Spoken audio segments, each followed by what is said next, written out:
আসন্ন জাতীয় সংসদ নির্বাচনে মানিকগঞ্জের নারী রাজনীতিক সমাজকর্মী শিক্ষক শিক্ষার্থীরা সুষ্ঠু নির্বাচনের জন্য পরিবেশ সৃষ্টির ওপর সবচেয়ে বেশি গুরুত্ব দিচ্ছেন। তারা আরও বলছেন, সুষ্ঠু পরিবেশ পেলে শতভাগ নারী ভোট দেবেন। তারা মনে করেন, সম অধিকারের ভিত্তিতে ভোটের পরিবেশ নিশ্চিত করলে নারী নেতৃত্ব শক্ত হবে। নির্বাচন নিয়ে মানিকগঞ্জের নারীদের ভাবনা জানাচ্ছেন মনিরুল ইসলাম মেহের। বিগত নির্বাচনগুলোতে সুষ্ঠু ভোট না হওয়ায় বেশিরভাগ নারী ভোট কেন্দ্রে যাননি ভোট দিতে, এমনটাই মনে করেন মানিকগঞ্জের নারী সমাজকর্মীরা। তারা জানান, ভোটের প্রচার থেকে শুরু করে ভোট কেন্দ্র পর্যন্ত পরিবেশ সুষ্ঠু হলে তৃণমূলের নারীরা শতভাগ ভোট দেবেন। নারী পুরুষ সবার জন্য একটা ভালো পরিবেশ দরকার।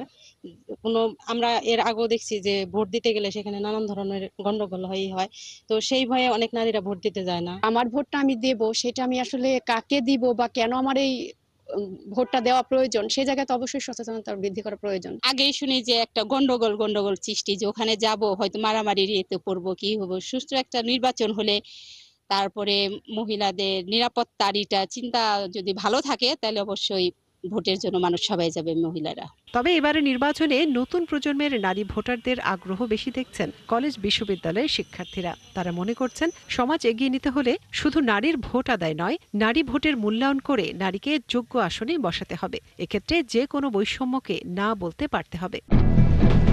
স্বপ্ন পূরণের পথে পিরিয়ড যেন কোনো বাধা না হয়। ফ্রিডম স্যানিটারি ন্যাপকিন, ফ্রিডম মানে স্বাধীনতা।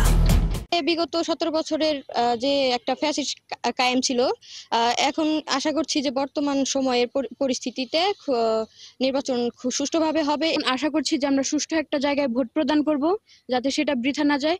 এবং রাষ্ট্রের কাছে এটা আমাদের অনুরোধ থাকবে, যাতে একটা সুষ্ঠু ভোট কার্য সম্পন্ন করা হয়। আর নারী শিক্ষকদের মতে, নারী পুরুষের সমান অধিকার নিশ্চিত করতে হবে। আমরা মনে করি যে অধিকার কেউ কাউকে দেয় না, অধিকার যার যার যোগ্যতায় শেষে অর্জন করে। তা নারী হিসাবে যে আমি বিশেষ অধিকার চাইবো, সেটা আমার মনে হয় নারীদের এটা ঠিক না। আমরা কর্তব্য যতটুকু করব সমাজের প্রতি, দেশের প্রতি, রাষ্ট্রের প্রতি, ঠিক আমরা ততটাই অধিকার পাবো। এবং এই অধিকারটা আমরা কারোর দয়ায় পাবো না, নিজেদের চেষ্টাতেই পাবো, নিজেদের কাজের মাধ্যমেই পাবো।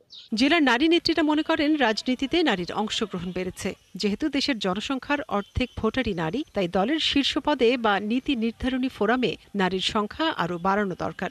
ভালো যদি পরিবেশ না থাকে, নারীদের যদি নারী বান্ধব নির্বাচনী পরিবেশ আমরা সৃষ্টি করতে না পারি, তাহলে কিন্তু আমরা সেই নির্বাচনটাকে সফলতা দেখতে পারবো না। কারণ আমার নারীরা যে ভোট কেন্দ্রে যাবে, সেখানে তাদের নিরাপত্তা দিতে হবে। নারীরা একটা বাসায় ভোট চাইতে যাবে, তাদেরকেও নিরাপত্তা দিতে হবে। অর্থনৈতিক সচ্ছলতাটা বেশি দরকার।